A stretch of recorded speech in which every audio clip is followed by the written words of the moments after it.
Uther. Well, it's a good thing I'm playing Arthas, because my hero is like just strictly better than his is, which is great. I don't think I even want Knife Juggler. I'll just keep Protector. It's not even very strong, to be honest. Hard Mulligan might have been correct there. Okay, now it's good, because we can go Protector, Coin Tie Collar. And then go Rock Pool, Rock Pool. Very, very strong start. Jungle Man. Jungle Man. Oh, Call to Arms. I mean, we still go for the coin play. Yeah.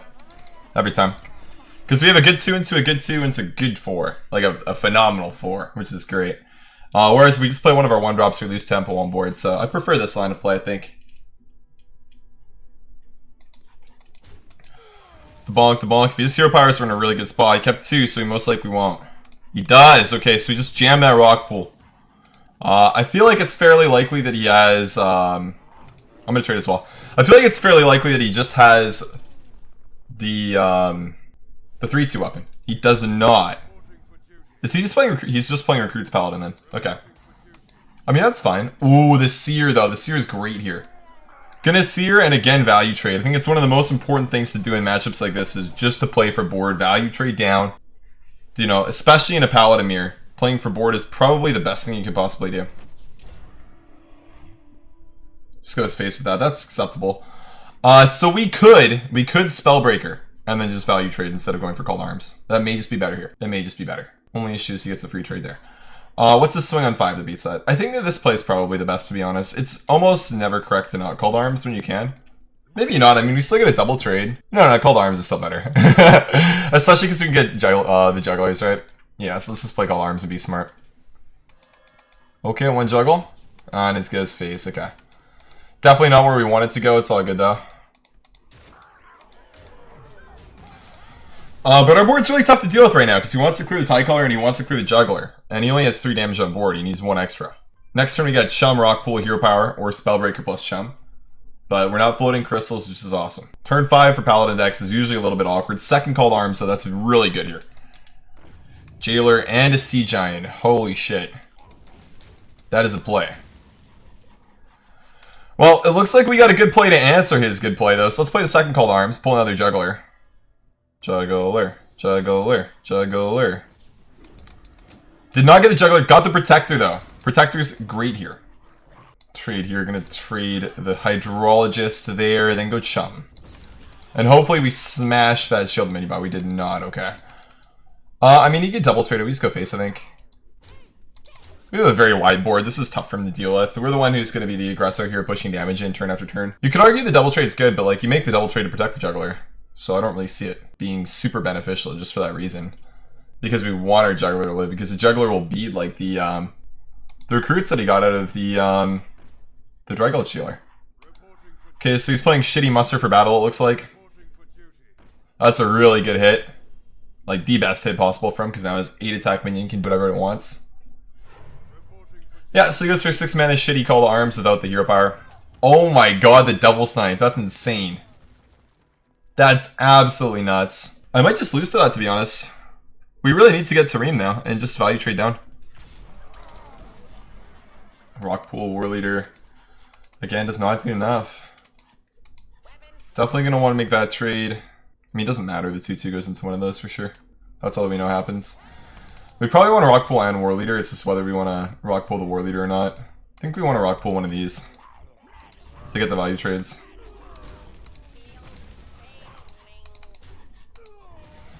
Now we can ask if it's worthwhile to commit the War Leader. He has to trade into it. He makes that trade, trades into the War Leader. I have these minions left on board, 3 attack. Those 2 will trade into it. I'm left with one of those. The Rock Pool. I feel like I just play the Spellbreaker. I think it's probably going to be better. Just because then the mini bottle trade.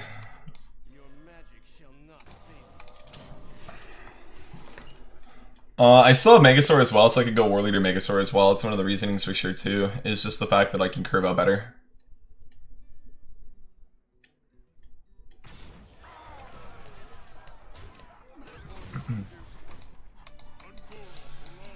Tareem. It's also better in this case because now I just have the double trade, which is good.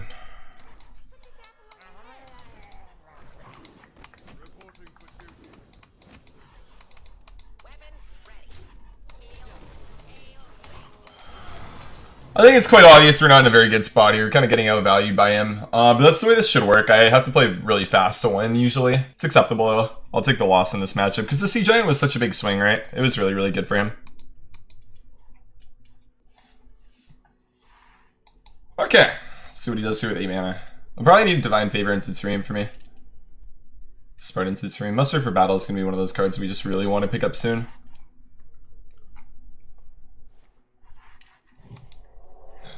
Oh, wait, what? Is he playing Giants in his deck? Like Molten Giant and stuff. He might be playing a Naga package. That's very interesting. If he is, then we should be okay, because we just draw Tareem and we'll be in a good spot to win. We still have a lot of our top end with the double Megasaur, War Leader, double Divine Favor, and Tareem bottom 12 here. So our draws are consistently good. Outside of like Tycaller, Seer, and Minibot, really. Everything else is strong. And can impact the game. Okay, Muster for Battle, that's fine. If he's not clearing the Juggler, we're happy. Okay, Divine Favor is kind of bad this turn. Megasaur, though, that's great here. Gonna Hero Power and just jam that right away. Give myself some time to think about the Death Rattles. The options we have offered to us. We can trade. If you go Death Rattle as well. Death Rattle is quite good, but it doesn't clear Loatheb, and I like clearing Loatheb. Yeah, I like clearing Loatheb a lot. Trade. I don't like the value trade because Juggler is very powerful in this matchup and can actually snowball boards quite hard. As you see, it's just dealing with tokens that he has to play over and over again, so I'm actually really happy about it. Sea Wedge, okay, so we do see the Sea Wedge come down. So maybe inspired by Chalky's most recent list. And Bump. So Tareem is my best draw by far, I think. Takes the 4. I mean, I guess Divine Favor into Tareem would be better order. So it's got a Hero Power and jam the War Leader. That's a really good bump. And Face is perfect there. So here, he can clear a 5-4 with his Mountain Giant, value trade with the Sea Witch, but he needs to heal. Or develop taunts here. Clockwork. We do have 3 power on board. We will have 3 power left over. Or, no, because if he uses his face in the... yeah, GG. Close game against an interesting deck. I was really debated by that. I thought Sea Giant might have just been like attack inclusion in his list, but it wasn't. Yeah, really good game. That was fucking close, holy shit.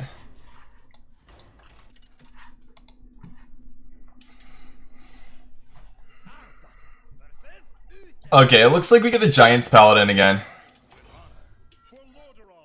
Huh.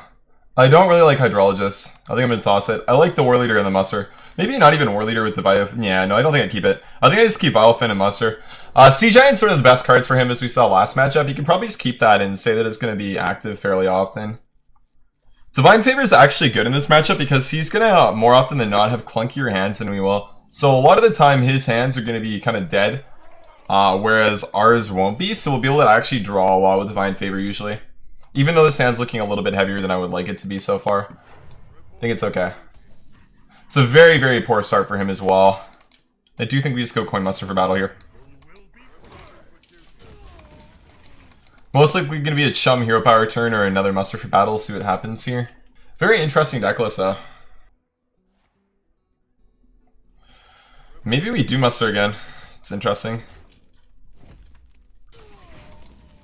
Not with Rock Pool, we don't. So we're gonna Chum then Rock Pool the Chum, I believe, is how this works. And the buff's over there, that's great. I'm gonna swing, value trade off one of the tokens, and go face.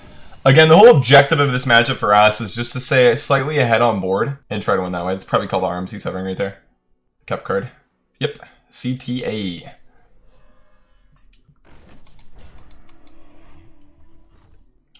Jailer has great synergy with Mountain Giant in this deck. Phenomenal synergy, actually. It's nuts. Probably actually silence that. Silence the Jailer, swing, trade. Yeah, that seems about right. Your magic shall not save.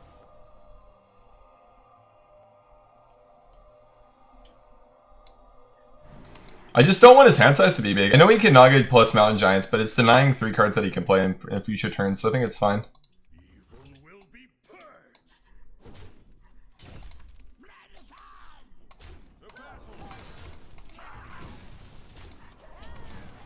Next turn we can Inquisitioner plus 1 drop if we draw it and then play Divine Favor. Sea Witch is very scary. Looks like he has nothing. Oh no, that activates the Molten, sorry. Yeah, that's really good for him. Activating the Molten there's nuts. So I guess we just play Minibot and Muster again. I don't think we trade the Sea Witch though because Molten would have been active, or sorry, Mountain would have been active. Clockwork, however, wouldn't have been, which is a little bit scary and the only thing I'm really worried about. But I think that I just spread instead of draw 2. I could also Minibot plus Favor and then trade. That could be better actually. Drawing 2 is good. I think I just draw 2. I'm leaning towards that now. Just because I really want Tareem or stuff like Righteous Protector, yeah, to win. And I do trade here because I'm just scared of it. So next turn we play Juggler, Righteous Protector, Muster for battle, which makes the 8/8s really bad. It's one of the fortunate things that we have with having the main decked Righteous Protectors. It's very strong in this matchup. And a second Giant there, okay. That's scary. Still the same play for us, just hope to get some fortunate juggles. That's a good fortunate juggle. That's a good fortunate juggle. That's not. And neither is that. It's fine though. And just go face. Again, we're playing for something like Tareem here. War Leader would be okay. It only buffs 1 minion, being the rock pool, but it's not a big deal. Yeah, I think we're just playing for Tareem. We really need that to win.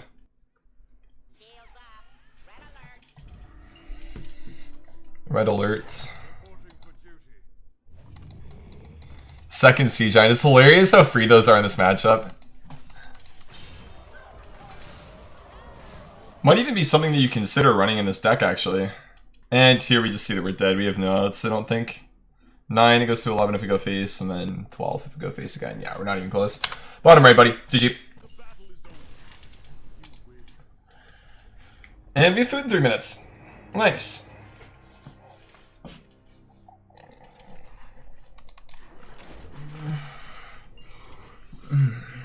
I get to eat food.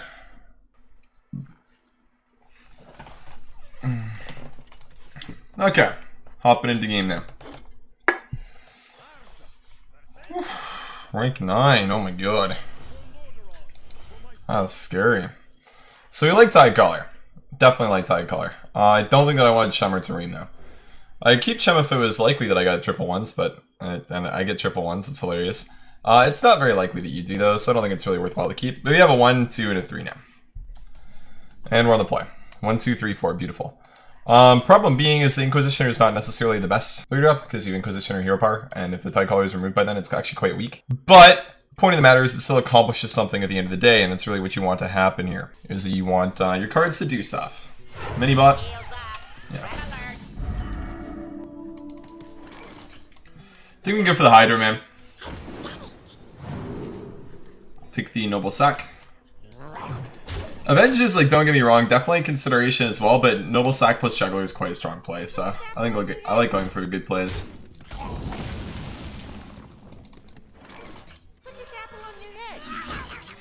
Opponent now has to have Muster for battle in order to beat the Juggler on board.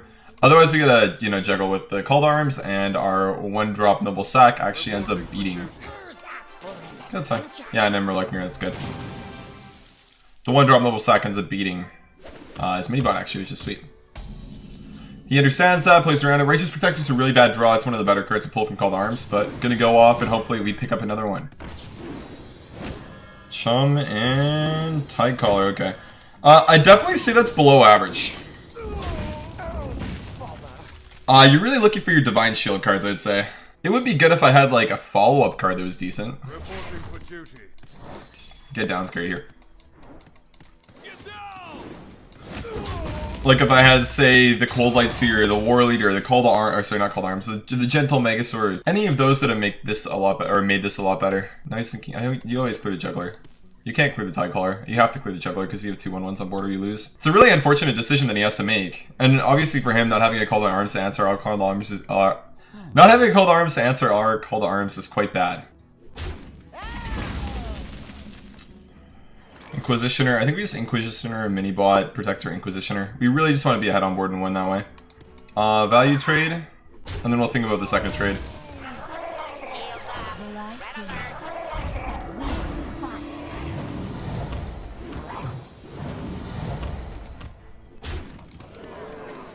I think that always happens. It's whether we trade the 2-1 in or not. I don't know what the punish is really if he's playing Murlocs, if he has a 1-1 on board. He clears the Protector, I guess, but he has a weapon anyways. I think I just push 2. It's fine. Spellbreaker, you could argue, but then he's taking 5 face damage, which is good for us. Juggler and Creeper, okay. Interesting. Gives me room to play stuff. We'll see what we top deck here. Breaker is pretty good. Got 13 on board. Can Breaker one of the mini-mans. Or sorry, we can Breaker one of the Creepers, which is good. So we're gonna Breaker a Creeper. Trade into one. Trade the mini-bot there. Probably just leave the last Creeper and just go face. We could go all the way and trade and just push 5, but I feel like pushing more damage is better. Like, it's not worth the 4 mana or 4 damage you have to commit into the Haunted Creeper here, I don't think. Because the card only generates value when it's popped, and you don't get to trade with the pop tokens a turn that is popped. So if he trades with it on his turn, it's not good. 2 moderately decent sized minions right now and a bunch of crap. The 2 moderately decent sized minions is Spellbreaker and Tycaller, and then the crap is everything else. Trade Tareem. Seems to be his out here. Yeah, so on board right now we're 1 off lethal. Oh, that's a beautiful draw. Magnificent. If we trade, no, we won the game. Trade. And that's GG. So it's a budget deck playing against a non-budget deck, and we actually won. We don't have Finley or anything this list, because as I am using the budget deck right now. Good stuff.